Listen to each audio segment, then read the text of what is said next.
예수님을 십자가 위에 내어놓으심으로 우리를 용서하신 것입니다. 그냥 용서하신 것이 아니고요.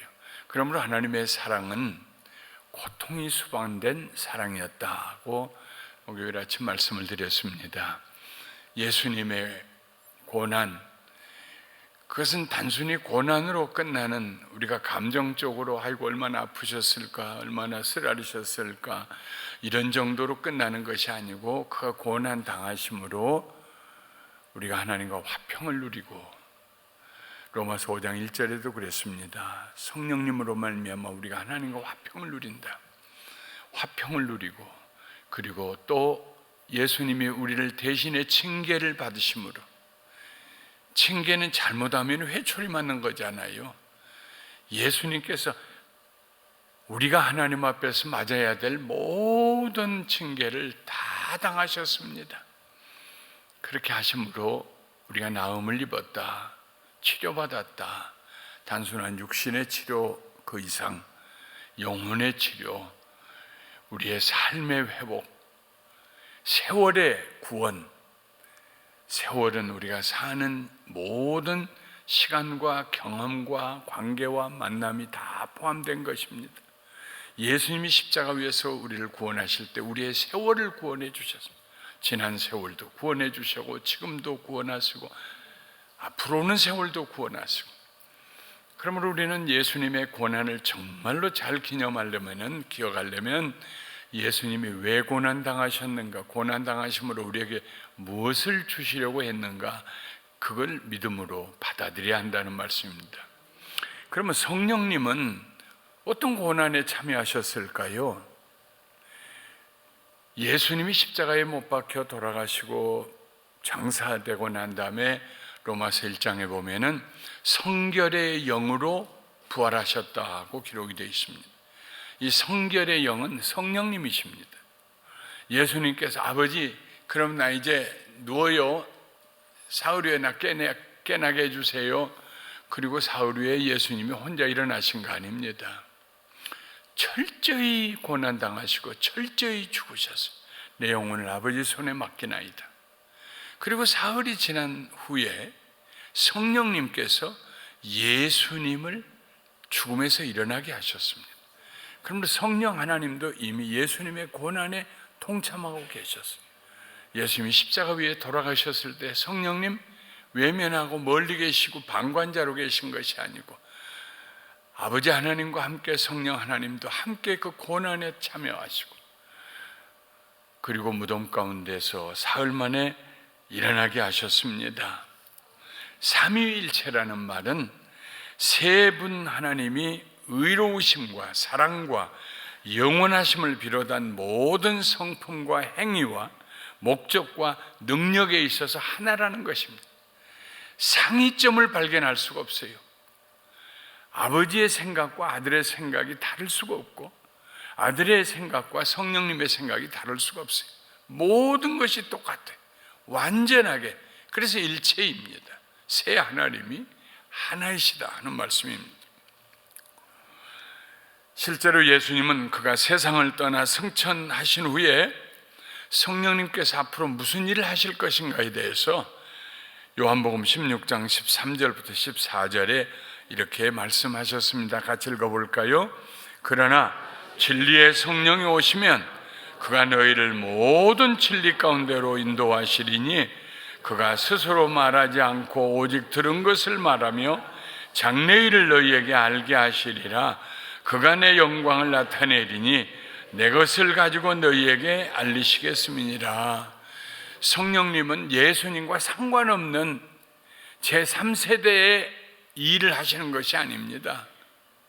예수님은 아버지의 뜻을 이루기 위해서 오셨고, 성령님은 예수님이 이루신 그 일이 계속해서 효과를 나타낼 수 있도록 예수님이 가르치신 그 가르침을 제자들에게 생각나게 하시고 기억나게 하시고 변질되지 않게 하시고, 예수님의 것을 가지고 우리에게 오셔서 스스로 말씀하지 아니하시고요. 여러분, 참 기적적이지 않습니까? 기독교 2000년 역사에 기독교의 진리가 변질되지 않았다는 것이죠. 물론 이단도 나오고 합니다만은 기독교의 역사가 변질되지 않았어요. 누구든지 예수를 믿으면 구원을 얻으리라. 죄를 회개하면 하나님이 우리의 죄를 용서하시리라. 기억도 하지 아니하시리라. 성령님께서 우리 가운데 계시고 기독교 역사에서 역사하셨기 때문에 변질되지 않은 거예요. 변질되지 않았어. 쿰난 동굴에서 양치는 목동이 양 한 마리를 잊어버려가지고 어디로 갔나. 그러다 보니까 동굴이 하나 보여요. 여기 속에 들어갔나. 근데 동굴이 너무 깊이 들어가 있어요. 너무 깊어서 들어갈 수가 없는 것 같아서 돌멩이를 하나 던졌어요. 그러면 양이 맞고 울음소리라도 낼까 싶어서 돌멩이를 던지는데 갑자기 항아리 깨지는 소리가 들렸어요. 쨍그렁하고. 그래서 놀래가지고 와서 동네에서 얘기를 했더니 어른들이 가가지고 그 동굴 안에를 들어가 봤습니다. 들어갔더니 그 항아리들이 많이 있는데 작은 그 항아리들에 양의 가죽에 글씨를 쓴 것들이 많이 있어요. 그걸 양피지라고 그래요. 가지고 나와서 고고학자들에게 보여주니까 이사야서예요. 예수님 나시기 전에 그 지역에 쿰난이라고 하는 공동체가 있었는데 그저 하나님 말씀만 연구하고 기도하고 하던 공동체인데 그들이 성경을 양 가죽에다 기록해 가지고 이렇게 보관해 놓은 그 동굴 속에다가, 그래서 학자들이 그걸 붙어 있는 것도 있고, 그런데 잘 뜯어서 보니까 그걸 이제 이사야서가 발견됐다. 오래된 이사야서. 이사야가 그때로부터 예수님 때로부터 700여 년 전 사람이니까요. 그리고 그 이사야가 기록된, 이사야서가 기록된 쿰난 동굴에 그때로부터 또 2000년 가까이 지났으니까요. 이건 뭐 2000한 6, 700년 전에 문서이니까, 그리고 그걸 기록한 것은 2000년 전이니까 틀림없이 그때 이사야하고 우리가 가지고 있는 이사야하고는 다를 것이다. 틀릴 것이다. 변질됐을 것이다. 아니다. 하나님 말씀은 변치 아니하신다. 두 학자들이 나누어져 가지고 연구를 하고 조사를 했어요. 결과는 어떻게 됐느냐? 지금 우리가 가지고 있는 이사야서하고 틀린 것이 하나도 없어요. 똑같아요. 사람들이 적고 또 옮겨졌고 또 옮겨졌고 없는 그 과정을 통해서도 하나님의 말씀은 변하지 않았습니다.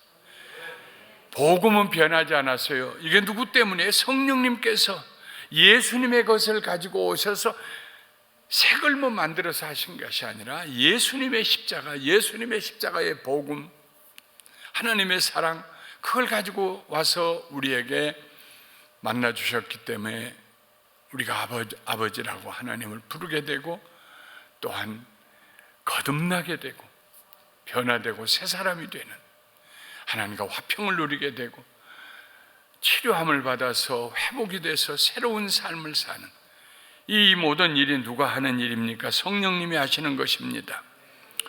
그런데 성령님은 그러면은 예수님이 십자가 위에 고난을 당하셨어요. 성령님은 어떤 고난에 동참하셨을까요?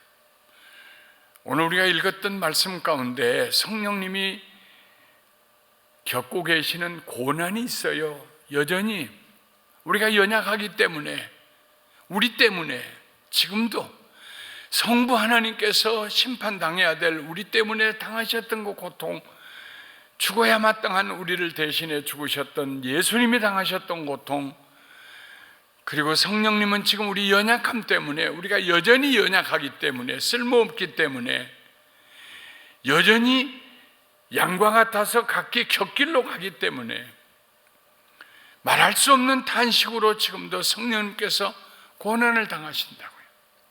우리가 읽었던 말씀을 다시 한번 우리 읽어보도록 하겠습니다. 이와 같이, 시작. 이와 같이 성령도 우리의 연약함을 도우시나니 우리는 마땅히 기도할 바를 알지 못하나 오직 성령이 말할 수 없는 탄식으로 우리를 위하여 친히 간구하시느니라. 마음을 살피시는 이가 우리의 성령을 아시나 생각을 아시나 성령의 생각을 아시나니 이는 성령이 하나님의 뜻대로 성도를 위하여 간구하심이니라. 우리가 알거니와 하나님을 사랑하는 자 곧 그의 뜻대로 부르심을 입은 자들에게는 모든 것이 합력하여 선을 이루느니라. 우리가 신앙생활하면서 정말 모르는 것이 한 가지가 있어요. 어떻게 기도해야 할지를 몰라요.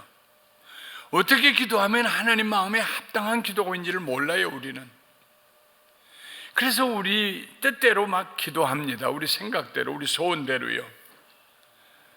어떤 소망을 가지고 간절히 하나님께 간구합니다. 그런데 응답이 지체될 때가 있어요. 다른 응답이 올 때가 있어요. 그때 우리의 믿음이 급속도로 연약해지기 시작합니다. 그리하여 시험에 들기도 하고 낙심한 상태에 이르기도 합니다. 혹은 세상 유혹에 빠져서 기도 내가 하는 것이 낫지 하고 자기 뜻대로 가다가 실족할 때도 있습니다. 실족은 믿음의 발을 헛디뎌서 구덩이에 빠졌다는 말입니다. 또는 마음에 탐심이 일어나서 감사가 사라지고 원망이 우리 마음을 가득 채울 때도 있습니다. 하나님, 저 아무개 기도는 그렇게 잘 들어주시던데 왜 내 기도는 이렇게 안 들어주세요? 하나님 차별하십니까? 원망이 생길 때도 있습니다. 나가서 세상 염려와 근심 때문에 하나님의 은혜를 잊어버리고 영적으로 무감각하게 될 때도 있습니다. 기도가 막히고 찬송이 멈추며 예배의 감격이 사라질 때가 있습니다. 심령이 병들기 시작합니다. 왜 이런 일이 일어납니까? 우리는 마땅히 빌 바를 알지 못해요. 어떻게 기도해야 할지를 몰라요. 어떤 사건을 놓고 어떻게 기도해야 할지를 몰라요. 그래서 우리 생각 가지고 하나님 앞에 기도해요. 구해요. 간구해요. 간절히 요청해요. 꼭 들어주셔야 한다고 내가 믿습니다 하고 어떤 때는 식사를 거르기도 하면서.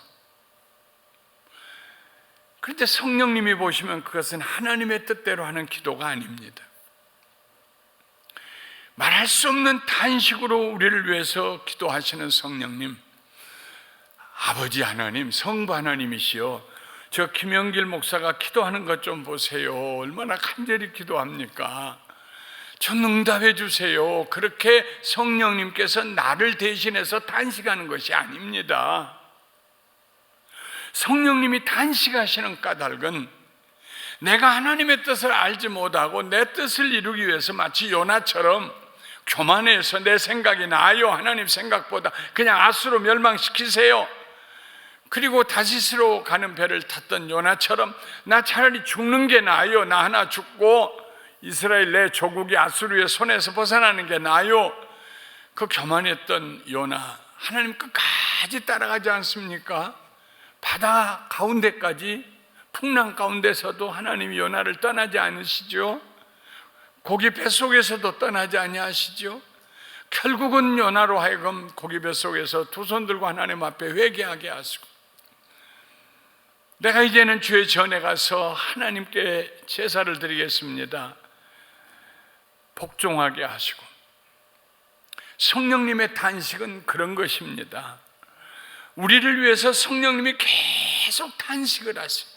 탄식하시는데 하나님 앞에 저 김영길 목사가 좀 하나님 뜻을 올바로 깨닫게 해주세요. 자기 뜻을 너무 주장하지 않게 하시고. 우리는 참 모순된 신앙생활을 할 때가 있어요. 주님 하고 우리가 예수님을 주님 하고 불렀으면 말씀하시옵소서, 그게 당연하지 않습니까? 예수님 주님이시고 우린 종인데요. 근데 많은 경우에 주님 이렇게 해주세요, 잊지 마세요, 꼭 내가 얘기한 대로요.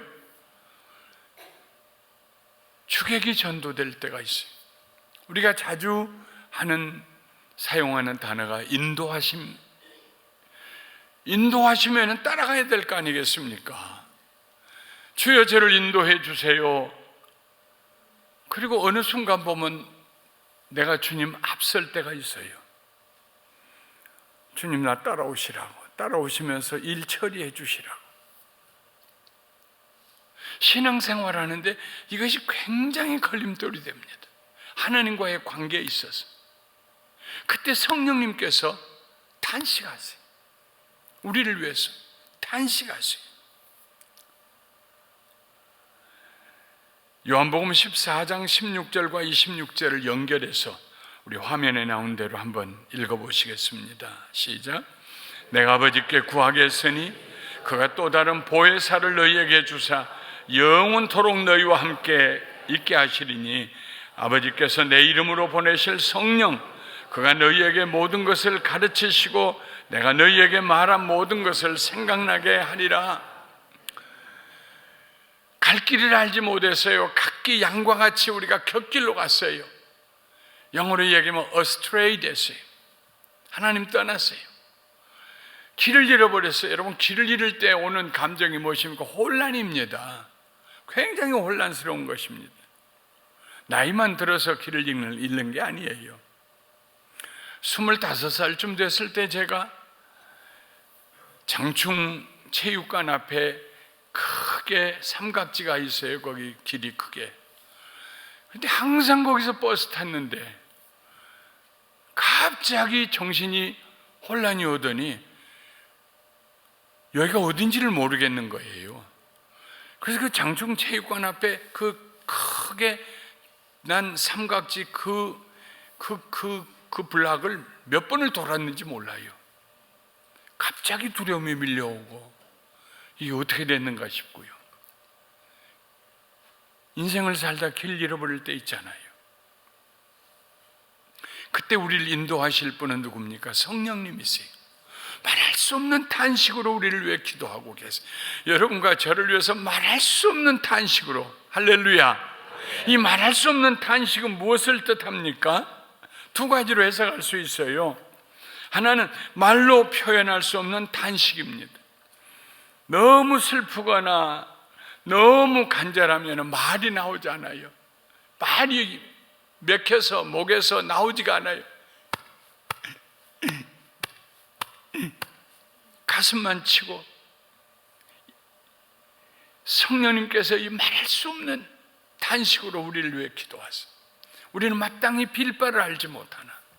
또 다른 해석은 말이 필요 없는 탄식이라고 해석할 수 있습니다. 성부 하나님께서 성령 하나님의 생각을 하시기 때문에 굳이 말이 필요 없다. 아마도 이 두 가지 해석을 다 사용해야 할지도 몰라요.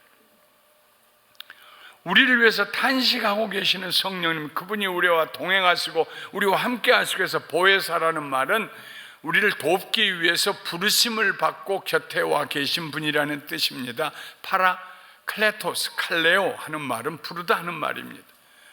불러서 와 계시는 분. 하나님께서 성령님을 예수님께서 아버지께 구했어요. 아버지, 성령님 보내주세요.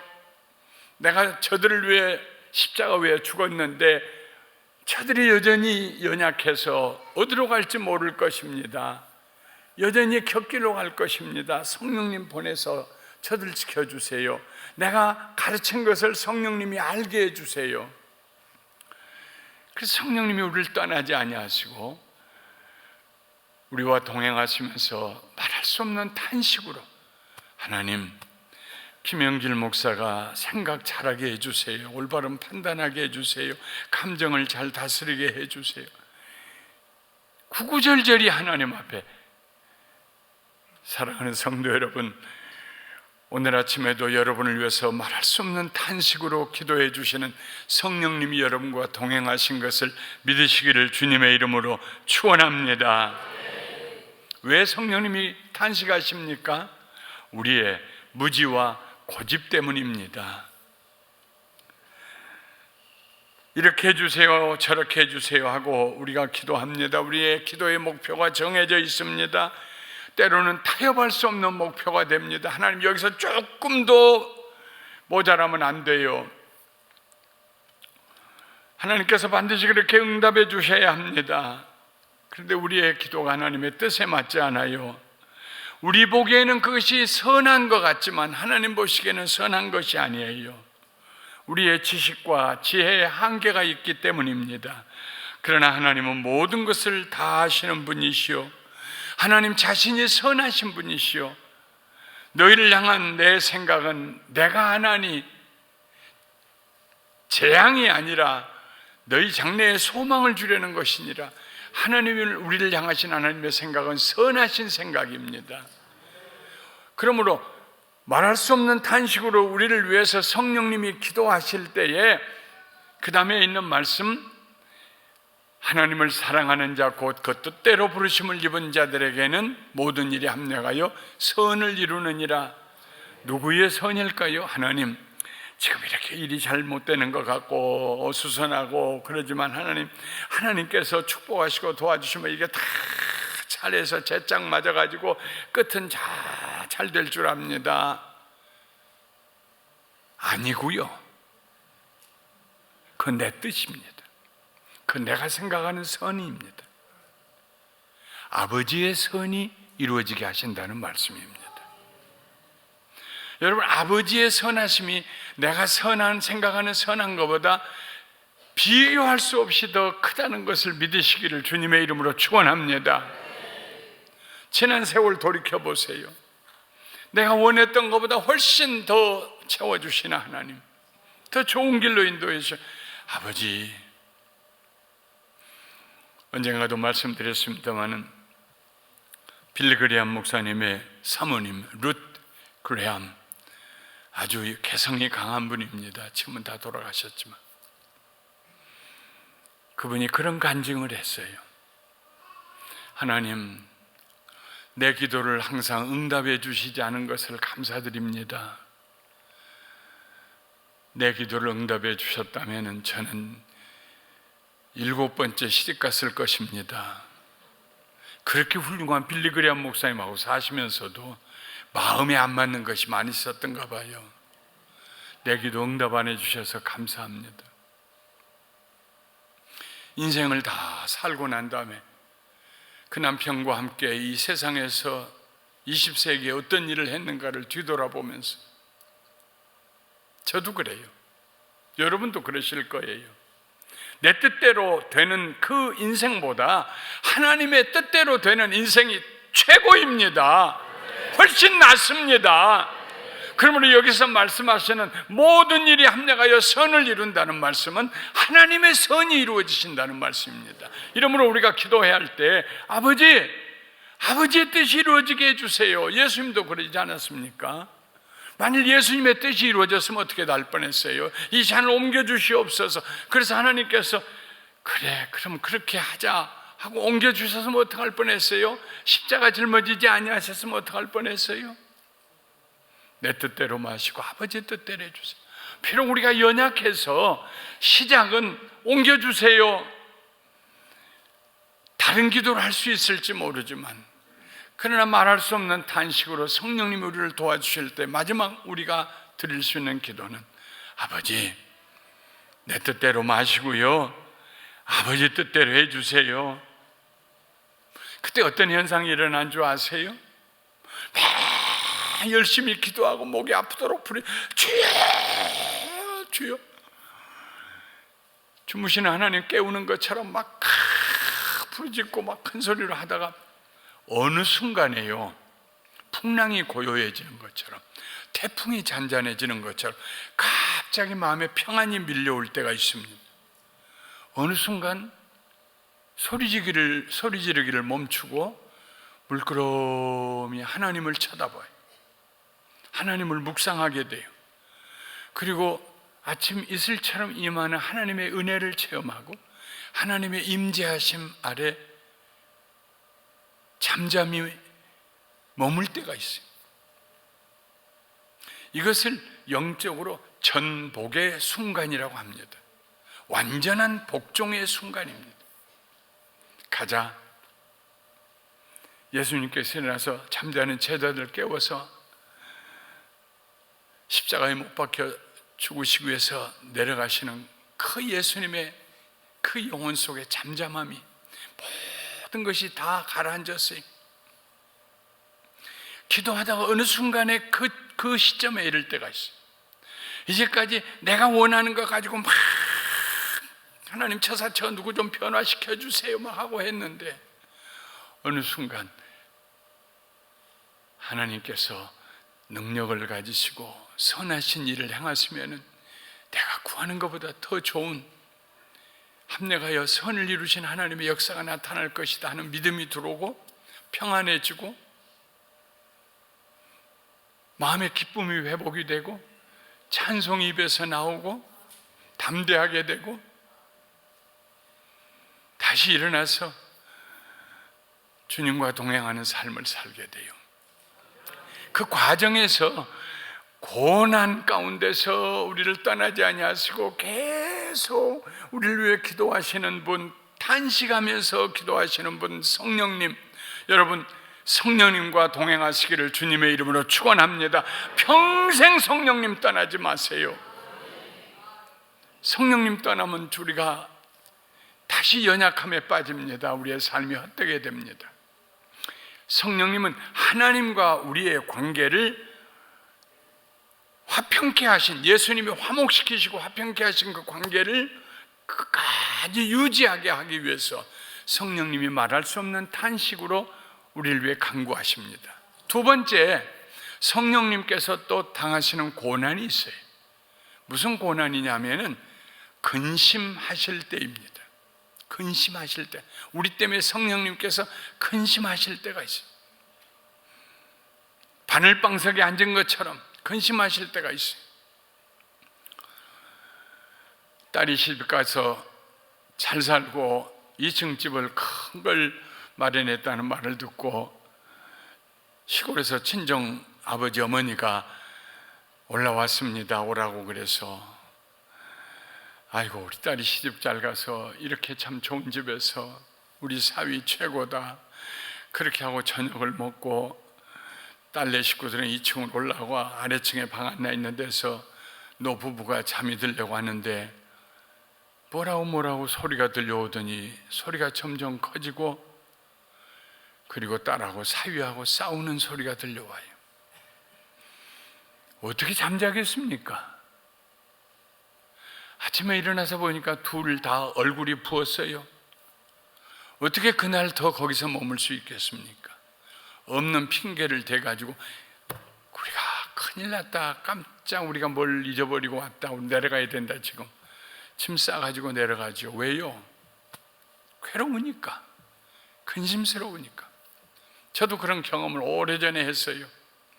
조카네 집에 가서 한국을 방문해가지고 여기와 좀 주무시라고 우리 집에, 그래 아내하고 같이 잠을 자는데 새벽에 막 벼락치는 소리가 들려요. 조카 손자가 아마 오줌을 쌌는가 봐요. 그냥 조카 며느리가 아마 자기 분을 견디지 못해가지고 막 얼마나 소리를 지르는지 그 조그만 아파트에서 막 놀래가지고 그냥 숨을 그냥 헐떡거리고 구석에 숨는 것처럼 말이죠. 죄 짓는 건 오줌은 개가 쌌는데 왜 내가 그렇게 얼마나 뒷날 그냥 핑계 대가지고 집에 사람하고 나왔어요. 그냥 호텔에서 잡는 것이 훨씬 낫겠다. 모르지요 왜 그랬는지. 성령님께서 우리와 동행하시기 위해서 우리 내조하시고 우리 안에 계시는데 우리가 성령님을 근심하게 해드릴 때가 있어요. 불편하게 해드릴 때가 있어요. 언제 그렇습니까? 에베소서 4장 25절부터 30절까지 우리 함께 큰 소리로 읽어보고, 성령님이 근심할 때입니다. 시작. 그런즉 거짓을 버리고 각각 그 이웃과 더불어 참된 것을 말하라. 이는 우리가 서로 지체가 됨이라. 분을 내어도 죄를 짓지 말며 해가 지도록 분을 품지 말고 마귀에게 틈을 주지 말라. 도둑질하는 자는 다시 도둑질하지 말고 돌이켜 가난한 자에게 구제할 수 있도록 자기 손으로 수고하여 선한 일을 하라. 무릇 더러운 말은 너희 입 밖에도 내지 말고 오직 덕을 세우는 데 소용되는 대로 선한 말을 하여 듣는 자들에게 은혜를 끼치게 하라. 하나님의 성령을 근심하게 하지 말라.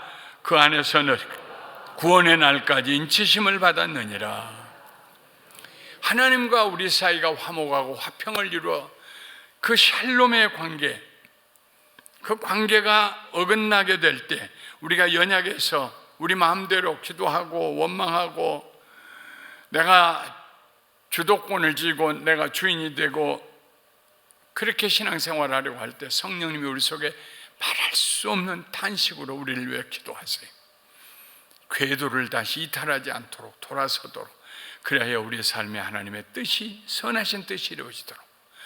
그런데 또 성령님은 이웃과 나 사이에 잘못됐을 때, 그 사람을 미워할 때, 내가 그 사람에게 거짓말을 할 때, 그 사람을 향해서 내가 분을 낼 때, 내 속에 탐심이 생겨서 그 사람의 것을 취하고 싶을 때, 그래서 그 관계가 내 이웃을 내 몸과 같이 사랑하라고 하셨는데 그 관계가 비틀어졌을 때, 부부 사이에 그런 일이 생겼을 때, 부모와 자녀 사이에 그런 일이 생겼을 때 성령님이 근심하세요. 그래도 얼마나 감사합니까? 성령님이 떠나신다는 말씀 안 하셨으니까요. 근심하시면서 우리를 붙들고 우리에게 말씀하세요. 성령님의 근심이 내 속에 느껴질 때가 있어요. 그때가 회개하는 순간입니다. 하나님, 내가 잘못한 것 같아요. 그 사람만 잘못했나요? 나도 좀 잘못한 거 있어요, 하나님. 그렇게 시작해서 회개하기 시작하고 화해하기 시작하고 용서하기 시작하고, 성령님이 내 속에서 하시는 근심은 나 너 그러면 떠난다, 나 집 보따리 싸고 떠날 거야, 그런 근심이 아니시고 우리를 감동시키셔서 우리로 회개하게 하시고 다시 이웃을 사랑하게 하시고, 이웃과 담이 쌓이면, 부부가 담이 쌓이면 기도 안 돼요. 어떻게 기도가 됩니까? 예배드리러 교회 가는 것이 끔찍해져요. 성령님은 오셔서 늘 담을 허물어 주셔요. 그리스도 안에서 너희 둘이 하나가 되어 하나님께 나가게 하셨다고 에베소서에 기록되어 있어요.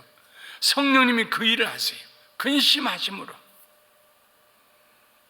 얼마나 자주 우리는 우리 안에 계시는 성령님을 근심하게 하셨습니까? 저도 그러고 여러분들도 그러시고, 여전히 성령님은 예수님의 것을 가지고 십자가 위에서 이루신 그 놀라운 축복을 가지고 우리에게 오셔서 그 축복이 계속 우리 속에서 머물고, 또 우리가 그 축복의 맛을 볼 수 있도록 성령님이 돕고 계셔. 예수님의 십자가의 은혜와 능력이 지속적으로 계속해서 2000년 동안, 우리의 생애 동안 계속해서 앞으로도. 그런데 성령님은 탄식하시면서 근심하시면서, 그것이 성령님이 예수님의 고난에 동참하시는 방식이십니다. 얼마나 감사합니까? 얼마나 큰 축복입니까? 그러므로 우리는 마땅히 성령님께 감사드리고 영광과 찬송을 드려야 됩니다. 성령님, 오늘도 저와 함께 일터에 같이 가주세요. 지혜 주세요. 인도해 주세요. 해야 할 일이 무엇인지, 어떻게 처리해야 할지 주님 말씀해 주세요. 알게 해주세요. 전복, 아발로니가 아니고 완전한 복종, 완전한 복종, 완전한 무릎 꿇음, 기다림. 아버지 뜻이 이루어지게 해주세요. 아버지의 선하심이 최고예요. 완전한 복종, 전복 신앙. 성령으로 충만한 사람은 그는 신앙을 생활을 하게 됩니다. 여러분, 그런 신앙생활 하시기를 주님의 이름으로 축원합니다. 하나님 보시기에 얼마나 아름답겠어요. 내 사랑하는 자녀, 우리의 모습이 얼마나 아름답겠어요. 이제 말씀을 마치려고 합니다.